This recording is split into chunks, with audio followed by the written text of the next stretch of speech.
Right, so welcome back to Adventure 82. This time we're going down here. There is actually some path to follow, so we'll walk down there in a moment. And we're going to end up to the Grouville station, which will leave us with the 3 gory stations. And when someone says, why is there 3 gory stations? You'll have to watch the other videos to find out. Until then, like I say, we've got Fovic station behind us. We're about to go down here, make our way towards what was Grouville station. And there's a few little bits to walk. There's this bit, there's another section we can walk, and then there's the station itself. So we'll go and do that. We'll try and find some pretty bits of B-roll for you on the way, like we always do. And happy days. Let's go.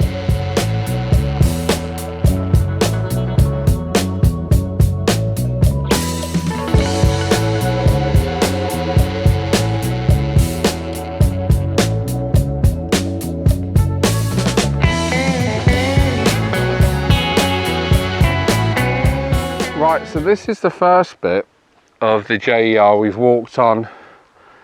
That was an embankment. If you can see the fields down there, don't know how well it shows up on the camera, but we're a fair bit up, especially on this side. What this allows me to show you is something I wanted to show you back when we were following the JER back, if you remember, back at the, now what would it be, the Le Hoc station. I showed you that bridge, the X bridge. The train went on top of the bridge and it had an embankment like this, but unlike this one, the embankment back at the Le Hoc that led to the Le Hoc station, that one is very much overgrown. You can walk on bits of it, but you can't appreciate the work that went into it like you can for this. And you can see just why they had to do this. You can see all this floods, and when you've got a railway, the last thing you need is to be building it on marshland. But Grouville and Jersey, the southern part of Jersey on the east, like St Clements and stuff, they have an awful lot of marshland. There is some up in the north as well, but there's a lot down here, which is why, for instance, there's places like Le Marais, which is French for the marsh. Because there is a lot of marshland in Jersey, and this wasn't the first time the JER had to improvise to get across marshland. It's what they would have done back in St Clements when they were going from the old, ooh, I'm testing my brain now. It would have gone from the Greve des station, which now currently, as you saw probably in the video, is in FB Fields. As they went from there through to the Samarais station, they would have had to negotiate marshland there, because where Lesquet Estate is now, I think it's called Clone Moral these days, because they keep changing the name. That would have all been marshland as well. And these are all things that they had to find a way around. So the easiest way back then was to pile it up and have a nice solid base to build on, would have been to have an embankment like this. Made out of, I'm guessing, probably Jersey granite underneath, to keep it nice, steady and solid. But as we reach the end here, you would have had a crossing here. This is now a property of some description. I'm not sure what. It looks like it's a relatively new one. It's called Dana. Oh, there we go. And your railway would have gone straight through here and up. You can see the building excavators there, so best not go on the building site. It would have gone straight through those big trucks back there and continued on. And that will lead us very neatly, whilst Blaze is playing with the name stone over there, to the next section, which is a road that some people might know. It's called Rue de Pastures. It's not named, it's not labelled, but if you know Jersey roads well, you know Grouville, you'll know where that is. These are rather quite interesting in themselves. I know it's nothing to do with the railway, but these are really quite cool, because what these are is these are from old, I don't know if these ones are reproductions or whether they're originals, but these are old cider press wheels from the old Jersey cider presses. You may have seen them. What they are is they're basically a big granite ring, and at the bottom there was a drainage hole, and what would happen is you had one of those stones that would sit in a slot in the ring at the bottom. So you'd have like a wall, a gap where the ring would fit, and then another wall, and in the gap is where they used to fill it with the apples, and then a horse would then be attached to a wooden pillar that was slotted through that square hole in the middle of the stone, and pull that, and that would roll over all the apples, squashing them, and the drainage hole at the bottom I mentioned would then be where the cider, the apple juice would pour out, and then they'd leave that to ferment, and that's how they'd make the traditional Jersey cider, which, from what I was told by my grandfather, I've never had Jersey cider. Well, not the old school Jersey cider, because he says the cider you get now is very tame. He said, but the Jersey cider, the original Jersey cider, my grandfather swore blind. He said the French used to come over and they used to drink it instead of their wine, because it was more it was more plentiful than wine was in Jersey. Was Jersey cider, and even the French, who are well known for a tipple or two, had issues with the Jersey cider because it knocked them for six. My grandfather said it was a special kind of man that could drink Jersey cider, who doesn't drink very often, and not end up under the table. But alas. Right, we're coming back out here to where our crossing would have been, and there you can see our Fovic station that we saw in the last video. And we're now going to go back down to where we've parked up, and I'll see you at Rue de Pastures.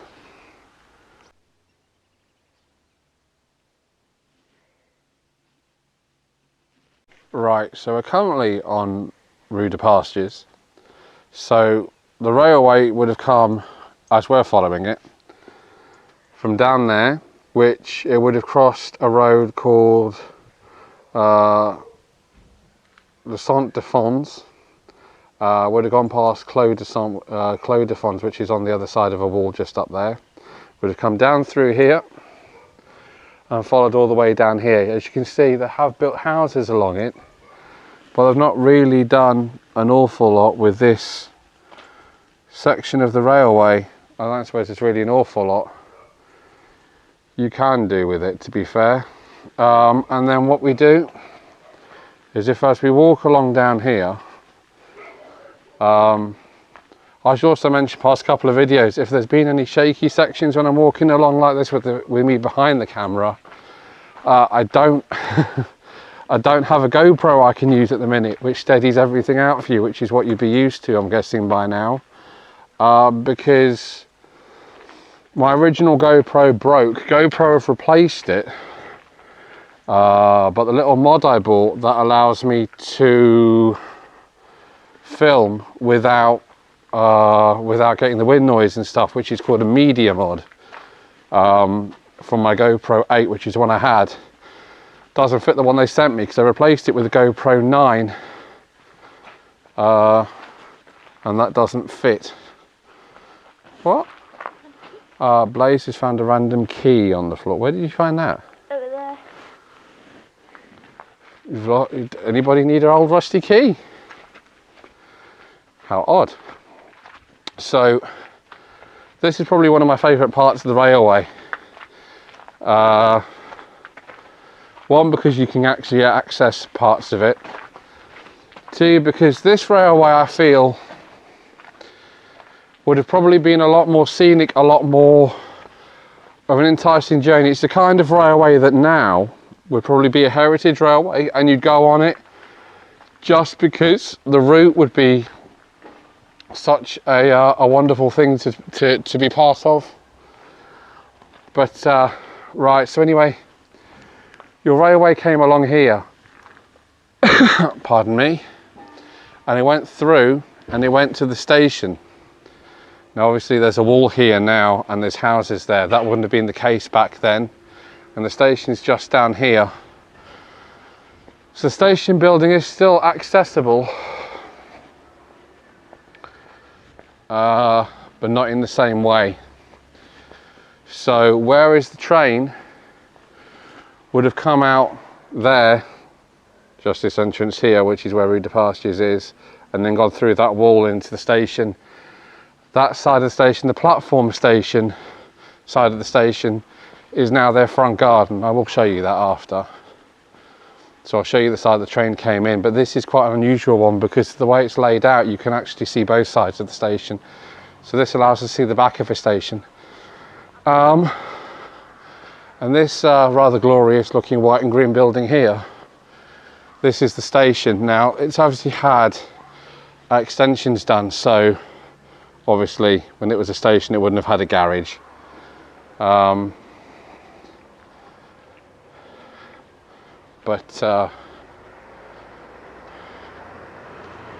this is the site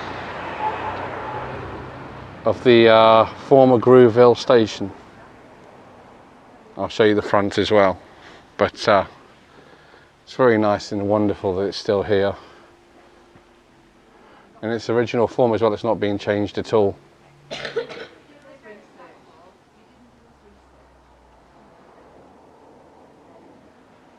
So, and that's, your train would have then been on the other side.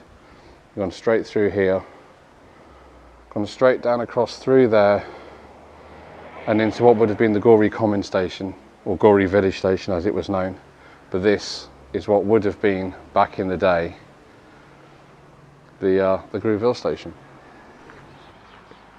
Right, so, slight change of plan. We're now at the back of Grouville station. The lady who owns it, Tanya, has very kindly allowed me in to film the back end of the station. So this station, Tanya was telling me, is exactly the same spitting image of the Sunray station we saw earlier on, except for the fact that it's the other way round.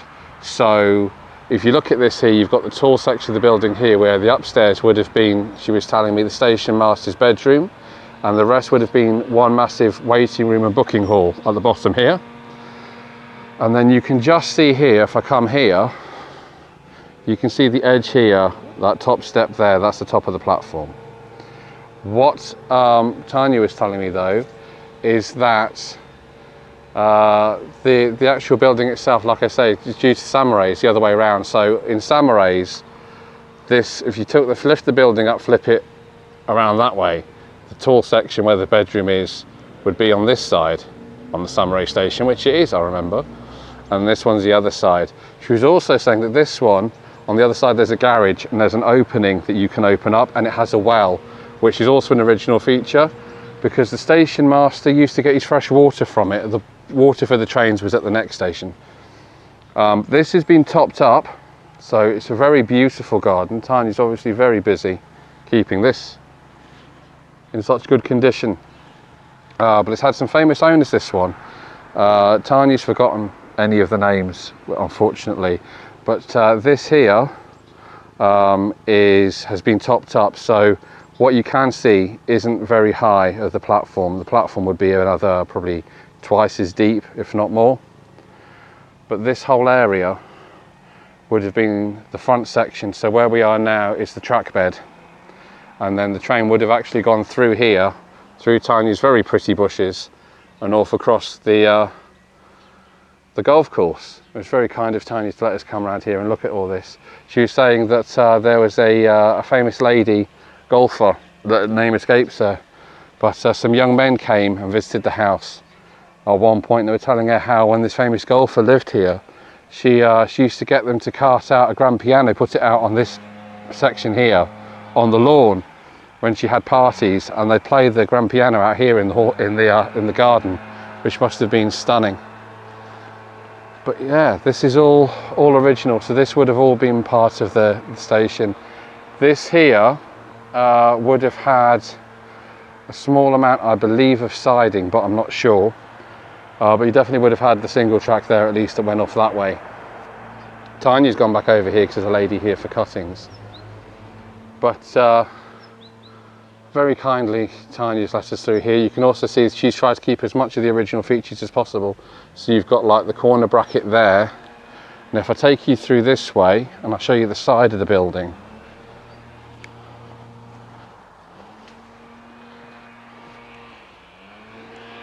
Tanya has also managed to even maintain the wooden framework on the side of this one, which is, I believe, missing on the Samurai Station one, where they would have put the adverts on there. So that's where the advert boards would have been screwed on. Whole thing's been very well maintained, and you've got, ladies, just noticed there's a post there. I don't know if that's to do with the railway, whether that's just Tanya's watering system.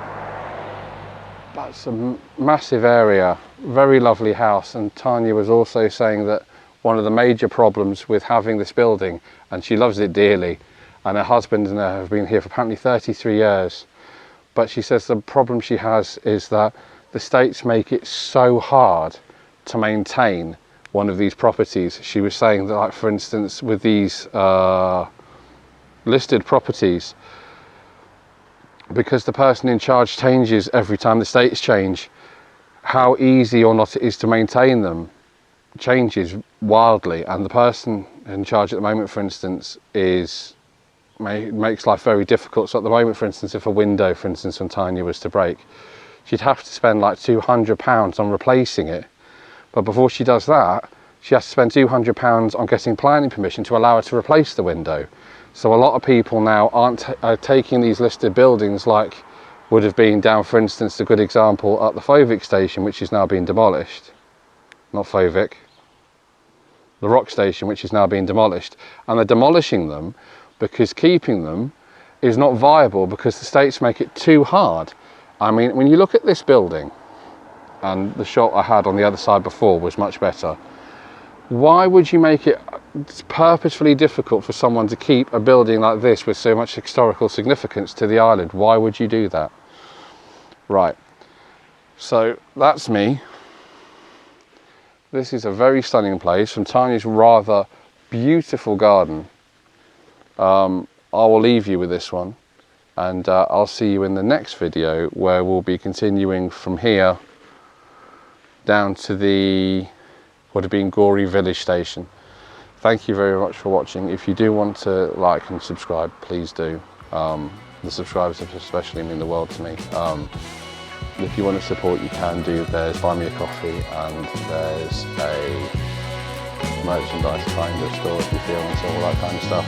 It's there if you want to use it. You don't have to by any means. But thank you very much, and I'll see you in the next one. So for me, Blaze, and Tanya's rather extraordinarily beautiful garden, I'll see you in the next one.